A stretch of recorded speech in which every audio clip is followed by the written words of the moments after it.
का दावा किया जाने लगे और बैंक के मैनेजमेंट पर से लोगों का भरोसा ही पूरी तरह उठ जाए।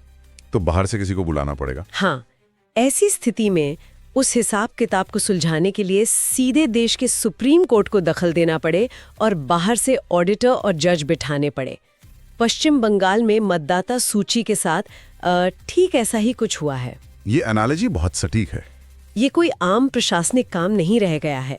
ये एक ऐसा संकट बन गया है जहां सर्वोच्च अदालत को रेफरी बनकर मैदान में उतरना पड़ा है।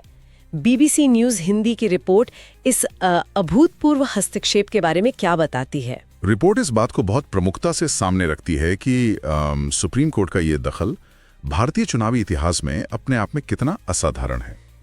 जब राज्य सरकार और चुनाव आयोग के बीच भरोसे की कमी इतनी बड़ी हो गई कि बातचीत से हल निकलना नामुमकिन लगने लगा, तब सुप्रीम कोर्ट ने बीच बचाव किया। और उन्होंने क्या किया? अदालत ने कोई छोटी मोटी टीम नहीं बनाई। उन्होंने 500 से ज्यादा न्यायिक अधिकारियों को सिर्फ इस काम के लिए तैनात किया कि वे विवादित मतदाता प्रविष्टियों का निपटारा करें। क्या बात कर रहे हैं? जी हाँ, 500 न्यायिक अधिकारी। जी हाँ, जरा इस बात की गंभीरता को समझिए।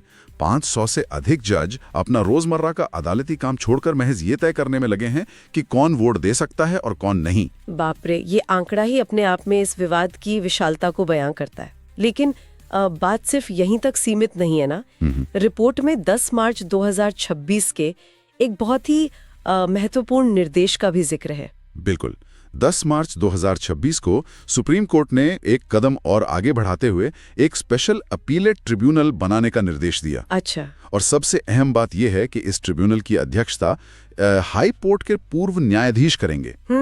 इन ट्रिब्यूनल्स का काम ये होगा कि वे उन लाखों मतदाताओं की अपीलें सुने जिनके नाम इस SEI के दौरान सूची से बाहर कर दिए गए थे। ये एक बहुत ही महत्वपूर्ण सवाल खड़ा करता है। कैसा सवाल?